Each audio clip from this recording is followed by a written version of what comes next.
मेरी सभी श्रोताओं को मेरा प्यार भरा नमस्कार। आज मैं आपके लिए लाई हूँ हिंदी के महान साहित्यकार प्रेमचंद जी की लिखी हुई एक कहानी जिसका शीर्षक है जिहाद। प्रेमचंद जी की रचनाओं का काल है 1906 से 1936 तक। तो प्रस्तुत है कहानी जिहाद। बहुत पुरानी बात है। हिंदुओं का एक काफिला अपने धर्म की रक्षा के लिए पश्चिम उत्तर के पर्वत प्रदेश से भागा चला आ रहा था। मुद्दतों से इस प्रांत में हिंदू और मुसलमान साथ साथ रहते चले आए थे। धार्मिक द्वेष का नाम न था। पठानों के जिरगे हमेशा लड़ते रहते थे। उनकी तलवारों पर कभी जंग न लगने पाता था। बात बात पर उनके दल संगठित हो जाते थे। शासन की कोई व्यवस्था न थी। हर एक जिरगे और कबीले की व्यवस्था अलग थी। आपस के झगड़ों को निपटाने का भी तलवार के सिवा और कोई साधन न था। जान का बदला जान था, खून का बदला खून। इस नियम में कोई अपवाद न था। यही उनका धर्म था, यही ईमान। मगर उस भीषण रक्तपात में भी हिंदू परिवार शांति से अपना जीवन व्यतीत करते थे। पर एक महीने से देश की हालत बदल गई है। एक मुल्ला ने ना जाने कहां से आकर अनपढ़ धर्म शून्य पठानों में धर्म का भाव जागृत कर दिया। उसकी बाड़ी में कोई ऐसी मोहिनी है कि बूढ़े जवान स्त्री पुरुष खींचे चले आते हैं। वह शेरों की तरह गरज कर कहता है, खुदा ने तुम्हें इसलिए पैदा किया है कि दुनिया को इस्लाम की रोशनी से रोशन कर दो, दुनिया से कुफ्र का निशान मिटा दो। एक काफिर के दिल को इस्लाम के उजाले से रोशनी कर देने का सवाब सारी उम्र के रोजे, नमाज और ज़कात से कहीं ज्यादा है। जन्नत की हूरें तुम्हारी बलाएं लेंगी और फरिश्ते तुम्हारे कदमों की खाक माथे पर मलेंगे। खुदा तुम्हारी पेशानी पर बोसे देगा और सारी जनता यह आवाज सुनकर मजहब के नारों से मतवाली हो जाती है। उसी धार्मिक उत्तेजना ने कुफ्र और इस्लाम का भेद उत्पन्न कर दिया है। प्रत्येक पठान जन्नत का सुख भोगने के लिए अधीर हो उठा है। उन्हीं हिंदुओं पर जो सदियों से शांति के साथ रहते थे, हमले होने लगे हैं। कहीं उनके मंदिर ढाए जाते हैं, कहीं उनके देवताओं को गालियां दी जाती हैं, कहीं उन्हें जबरदस्ती इस्लाम की दीक्षा दी जाती है। हिंदू संख्या में कम है, असंगठित है, बिखरे हुए हैं। इस नई परिस्थिति के लिए बिल्कुल तैयार नहीं। उनके हाथ पांव फूले हुए हैं। कितने ही तो अपनी जमा जथा छोड़कर भाग खड़े हुए हैं। कुछ इस आंधी के शांत हो जाने का अवसर देख रहे हैं। यह काफिला भी उन्हीं भागने वालों में था। दोपहर का समय था। आसमान से आग बरस रही थी। पहाड़ों से ज्वाला सी निकल रही थी। वृक्ष का कहीं नाम न था। ये लोग राजपथ से हटे हुए पेचीदा औखट रास्तों से चले आ रहे थे। पग पग पर पकड़ लिए जाने का खटका लगा हुआ था। यहाँ तक कि भूख प्यास और ताप से विकल होकर अंत को लोग एक उभरी हुई शिला की छांव में विश्राम करने लगे। सहसा कुछ दूर पर एक कुआं नजर आया। वहीं डेरे डाल दिए। भय लगा हुआ था कि जिहादियों का कोई दल पीछे से ना आ रहा हो। दो युवकों ने बंदूक भर के कंधे पर रखी और चारों तरफ गश्त करने लगे। बूढ़े कंबल बिछाकर कमर सीधी करने लगे। स्त्रियां बालकों को गोद से उतारकर माथे का पसीना पोंछने लगी और बिखरे हुए केशों को संभालने लगी। सभी के चेहरे मुरझाए हुए थे। सभी चिंता और भय से त्रस्त हो रहे थे। यहाँ तक कि बच्चे जोर से रोते भी न थे। दोनों युवकों में एक लंबा गठीला रूपवान है। उसकी आंखों से अभिमान की रेखाएं सी निकल रही है। मानो वह अपने सामने किसी की हकीकत नहीं समझता। मानो उसकी एक एक गद पर आकाश के देवता जयघोष कर रहे हैं। दूसरा कद का दुबला पतला रूपहीन सा आदमी है, जिसके चेहरे से दीनता झलक रही है। मानो उसके लिए संसार में कोई आशा नहीं। मानो वह दीपक की भांति रो रो कर जीवन व्यतीत करने के लिए ही बनाया गया है। उसका नाम धर्मदास है, इसका खजाचंद। धर्मदास ने बंदूक को जमीन पर टिकाकर एक चट्टान पर बैठते हुए कहा, तुमने अपने लिए क्या सोचा? कोई लाख सवा लाख की संपत्ति रही होगी तुम्हारी? खजाचंद ने उदासीन भाव से उत्तर दिया, लाख सवा लाख की तो नहीं, हाँ 50-60 हजार तो नगद थे ही। धर्मदास ने कहा, तो अब क्या करोगे? खजाचंद, जो कुछ सिर पर आएगा झेलूंगा। रावलपिंडी में 2-4 संबंधी है, शायद कुछ मदद करे। तुमने क्या सोचा है? धर्मदास, मुझे क्या गम, अपने दोनों हाथ अपने साथ हैं। वहां इन्हीं का सहारा था, आगे भी इन्हीं का सहारा है। खजाचंद, आज और कुशल से बीत जाए तो फिर कोई भय नहीं। धर्मदास, मैं तो बना रहा हूं कि का शिकार मिल जाए, 1 दर्जन भी आ जाए तो भून कर रख दूंगा। इतने में चट्टानों के नीचे से एक युवती हाथ में लोटा डोल लिए निकली और सामने कुएं की ओर चली। प्रभात के सुनहरे मधुर अरुणिमा मूर्तिमान हो गई थी। दोनों युवक उसकी ओर बढ़े, लेकिन खजाचंद तो 2-4 कदम चलकर रुक गया। धर्मदास ने युवती के हाथ से लोटा डोरे ले लिए और खजाचंद की ओर सगर्व नेत्रों से ताकता हुआ कुएं की ओर चला। खजाचंद ने फिर बंदूक संभाली और अपनी झेप मिटाने के लिए आकाश की ओर ताकने लगा। इसी तरह कितनी ही बार धर्मदास के हाथों पराजित हो चुका था। शायद उसे इसका अभ्यास हो गया था। अब इसमें लेश मात्र भी संदेह न था कि श्यामा का प्रेम पात्र धर्मदास है। खजाचंद की सारी संपत्ति धर्मदास के रूप वैभव के आगे तुच्छ थी। परोक्ष ही नहीं, प्रत्यक्ष रूप से भी श्यामा कई बार खजाचंद को हताश कर चुकी थी, पर वह अभागा निराश होकर भी ना जाने क्यों उस पर प्राण देता था। तीनों एक ही बस्ती के रहने वाले थे। श्यामा के माता पिता पहले ही मर चुके थे। उसकी बुआ ने उसका पालन पोषण किया था। अब भी वह बुआ ही के साथ रहती थी। उसकी अभिलाषा थी कि खजाचंद उसका दामाद हो, श्यामा सुख से रहे और उसे भी जीवन के अंतिम दिनों के लिए कुछ सहारा हो जाए। लेकिन श्यामा धर्मदास पर रिझी हुई थी। उसे क्या खबर थी कि जिस व्यक्ति को वह पैरों से ठुकरा रही है वही उसका एकमात्र अवलंब है। खजाचंद ही वृद्धा का मुनीम, खजांची, कारिंदा सब कुछ था, और यह जानते हुए भी कि श्यामा उसे जीवन में नहीं मिल सकती। उनके धन का यह उपयोग ना होता तो शायद वह अब तक उसे लुटाकर फकीर हो जाता। धर्मदास पानी लेकर लौट ही रहा था कि उसे पश्चिम की ओर से कई आदमी घोड़ों पर सवार आते दिखाई दिए। जरा और समीप आने पर मालूम हुआ कि कुल 5 आदमी हैं। उनकी बंदूक की नलियां धूप में साफ चमक रही थी। धर्मदास पानी लिए हुए दौड़ा कि कहीं रास्ते में ही सवार उसे न पकड़ ले, लेकिन कंधे पर बंदूक और एक हाथ में लोटा डोल लिए वह बहुत तेज ना दौड़ सकता था। फासला 200 गज से कम न था। रास्तों में पत्थरों के ढेर टूटे फूटे पड़े हुए थे। भय होता था कि कहीं ठोकर न लग जाए, कहीं पैर न फिसल जाए।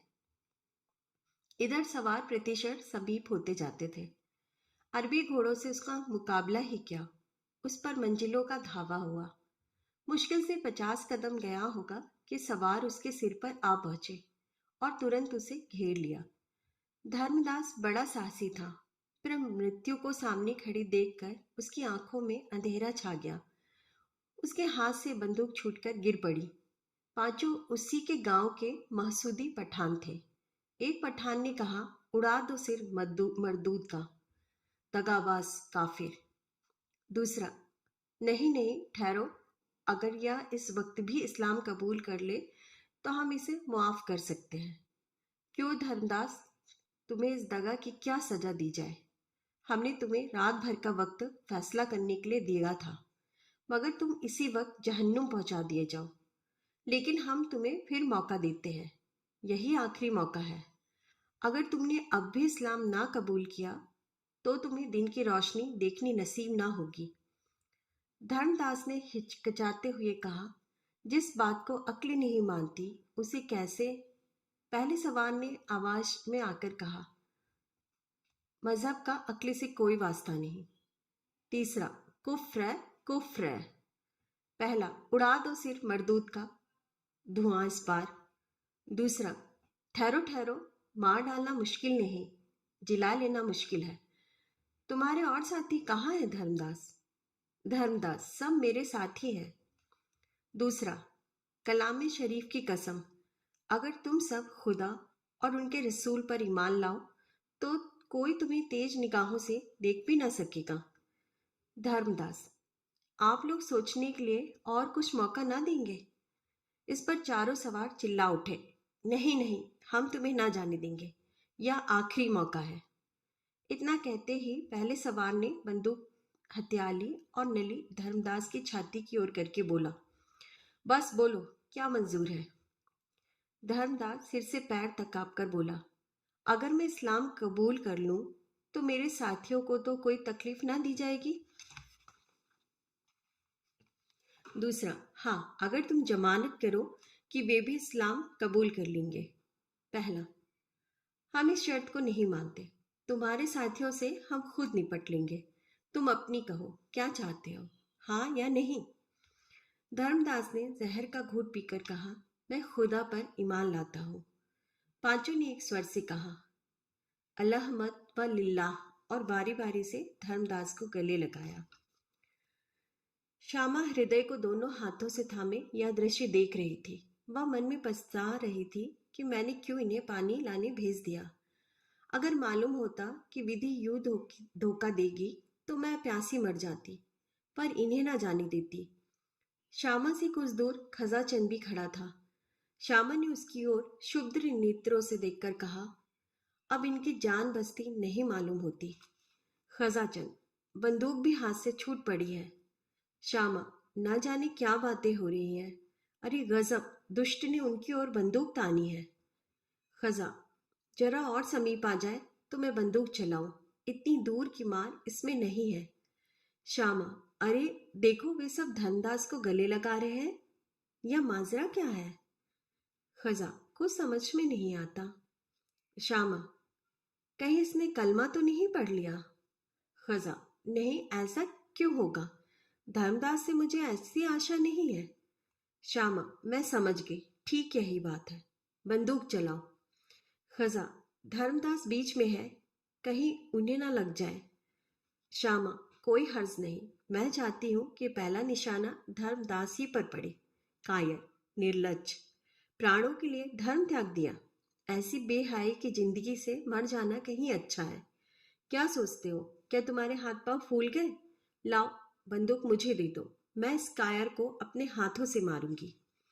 खजा, मुझे तो विश्वास ना होता कि धर्मदास। श्यामा, तुम्हें कभी विश्वास ना आएगा, लाओ बंदूक मुझे दो। खड़े ताकते हो, क्या जब वे सिर पर आ जाएंगे तब बंदूक चलाओगे? क्या तुम्हें भी यह मंजूर है कि मुसलमान होकर जान बचाओ?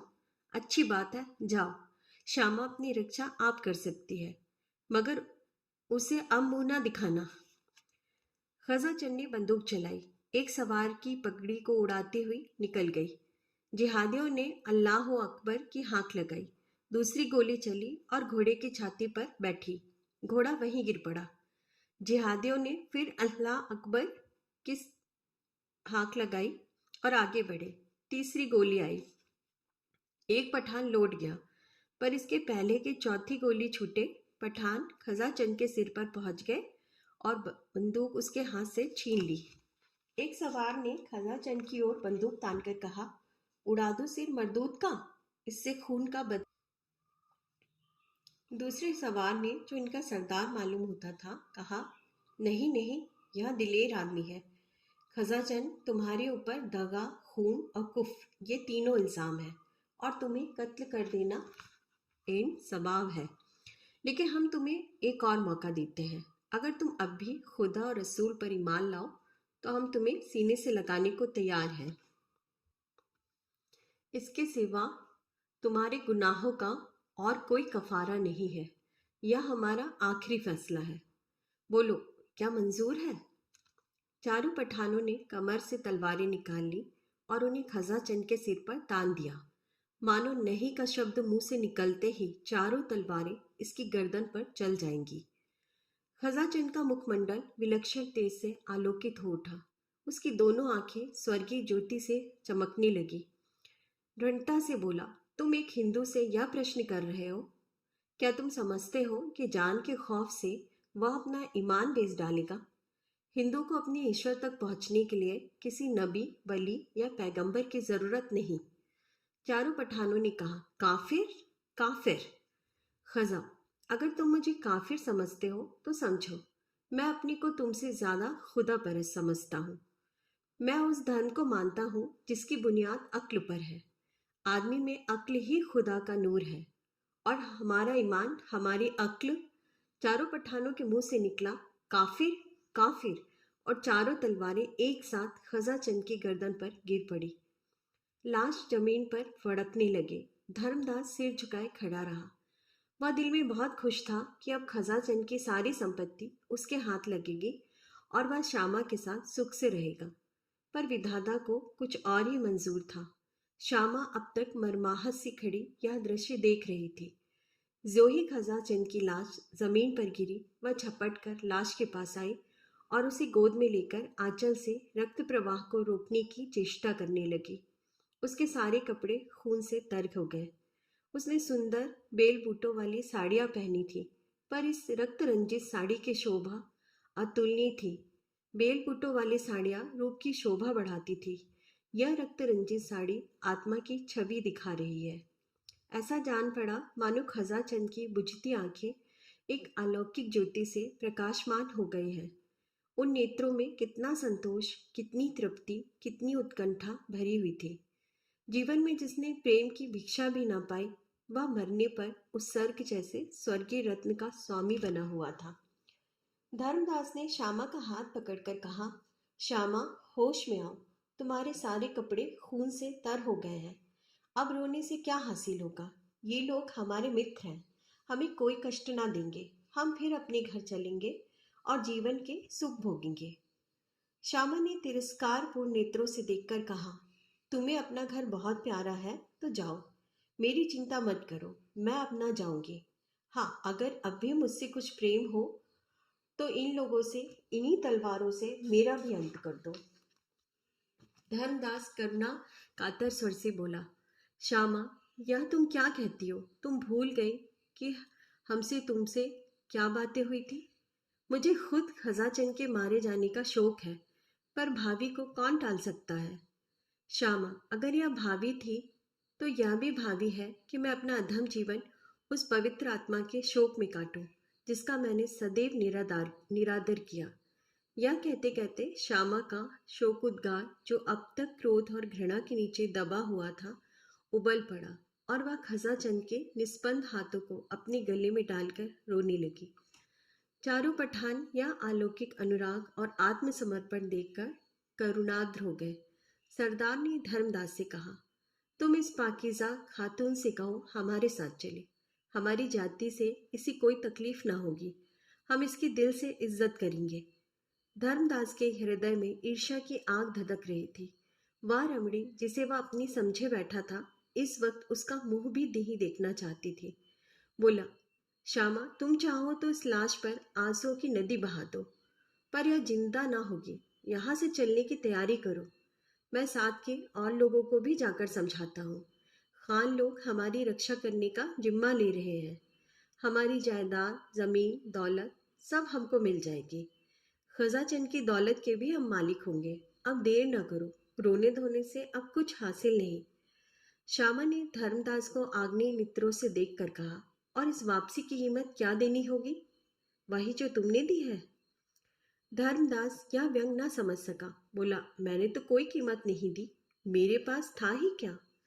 श्यामा, ऐसा ना कहो। तुम्हारे पास वह खजाना था जो तुम्हें आज कई लाख वर्ष हुए ऋषियों ने प्रदान किया था, जिसकी रक्षा रघु और मनु, राम और कृष्ण, बुद्ध और शंकर, शिवाजी और गोविंद सिंह ने की थी। उस अमूल्य भंडार को आज तुमने तुच्छ प्राणों के लिए खो दिया। इन पावों पर लौटना तुम्हें मुबारक हो। तुम शौक से जाओ। जिन तलवारों ने वीर खजाचंद के जीवन का अंत किया, उन्होंने मेरे प्रेम का भी फैसला कर दिया। जीवन में इस वीरात्मा का मैंने जो निरादर और अपमान किया, उसके साथ जो उदासीनता दिखाई, उसका मरने के बाद प्रायश्चित करूंगी। यह धर्म पर मरने वाला वीर था, धर्म को बेचने वाला कायर नहीं। अगर तुम में अब भी कुछ शर्म और हया है तो इसका क्रियाकर्म करने में मेरी मदद करो, और यदि तुम्हारे स्वामियों को यह भी पसंद आए तो रहने दो, मैं सब कुछ कर लूंगी। पठानों के हृदय दर्द से तड़प उठे। धर्मांधता का प्रकोप शांत हो गया। देखते देखते वहां लकड़ियों का ढेर लग गया। धर्मदास ग्लानि से सिर झुकाए बैठा था और चारों पठान लकड़ियां काट रहे थे। चिता तैयार हुई और जिन निर्दय हाथों ने खजाचंद की जान ली थी, उन्हीं ने उसके शव को चिता पर रखा। ज्वाला प्रचंड हुई। अग्निदेव अपने अग्निमुख से उस धर्मवीर का यश गा रहे थे। पठानों ने खजाचंद की सारी जंगम संपत्ति लाकर श्यामा को दे दी। श्यामा ने वही एक छोटा सा मकान बनवाया और वीर खजाचंद की उपासना में जीवन के दिन काटने लगी। उसकी वृद्धा बुआ तो उसके साथ रह गई और सब लोग पठानों के साथ लौट गए, क्योंकि अब मुसलमान होने की शर्त न थी। खजाचंद के बलिदान ने धर्म के भूत को परास्त कर दिया, मगर धर्मदास को पठानों ने इस्लाम की दीक्षा लेने पर मजबूर किया। एक दिन नियत किया गया। मस्जिद में मुल्लाओं का मेला लगा और लोग धर्मदास को उसके घर से बुलाने आए, तो उसका वहां पता न था। चारों तरफ तलाश हुई, कहीं निशान न मिला। साल भर गुजर गया। संध्या का समय था। श्यामा अपनी झोपड़ी के सामने बैठी और भविष्य की मधुर कल्पनाओं में मग्न थी। अतीत उसके लिए दुख से भरा हुआ था। वर्तमान केवल एक निराशमय स्वप्न था। सारी अभिलाषाएं भविष्य पर अवलंबित थी, और भविष्य भी वह जिसका इस जीवन से कोई संबंध न था। आकाश पर लालिमा छाई हुई थी। सामने की पर्वतमाला स्वर्णमय शांति के आवरण से ढकी हुई थी। वृक्षों की कांपती हुई पत्तियों से सरसराहट की आवाज निकल रही थी, मानो कोई वियोगी आत्मा पत्तियों पर बैठी हुई सिसकियां भर रही हो। उसी वक्त एक भिखारी फटे हुए कपड़े पहने झोपड़ी के सामने खड़ा हो गया। कुत्ता जोर से भौंक उठा। श्यामा ने चौंक कर देखा और चिल्ला उठी, धर्मदास। धर्मदास ने वहीं जमीन पर बैठते हुए कहा, हाँ श्यामा, मैं अभागा धर्मदास ही हूँ। साल भर से मारा मारा फिर रहा हूँ। मुझे खोज निकालने के लिए इनाम रख दिया गया है। सारा प्रांत मेरे पीछे पड़ा हुआ है। इस जीवन से अब ऊब उठा हूँ, पर मौत भी नहीं आती। धर्मदास एक क्षण के लिए चुप हो गया, फिर बोला, क्यों श्यामा, क्या अभी तुम्हारा हृदय मेरी तरफ से साफ नहीं हुआ? तुमने मेरा अपराध क्षमा नहीं किया? श्यामा ने उदासीन भाव से कहा, मैं तुम्हारा मतलब नहीं समझी। मैं अब भी हिंदू हूँ। मैंने इस्लाम नहीं कबूल किया। जानती हो, या जानकर भी तुम्हें मुझ पर दया नहीं आती? श्यामा ने कठोर नेत्रों से देखा और उत्तेजित होकर बोली, तुम्हें अपने मुंह से ऐसी बातें निकालते शर्म नहीं आती? मैं उस धर्मवीर की ब्याहता हूँ जिसने हिंदू जाति का मुख उज्जवल किया है। तुम समझते हो कि वह मर गया? यह तुम्हारा भ्रम है। वह अमर है। मैं इस समय भी उसे स्वर्ग में बैठा हुआ देख रही हूँ। तुमने हिंदू जाति को कलंकित किया है। मेरे सामने से दूर हो जाओ। धर्मदास ने कुछ जवाब ना दिया। चुपके से उठा, एक लंबी सांस ली और एक तरफ चल दिया। प्रातःकाल श्यामा पानी भरने जा रही थी, तब उसने रास्ते में एक लाश पड़ी हुई देखी। दो चार गिद्ध उस पर मंडरा रहे थे। उसका हृदय धड़कने लगा। समीप जाकर देखा और पहचान गई, यह धर्मदास की लाश थी। आप सबका कहानी सुनने के लिए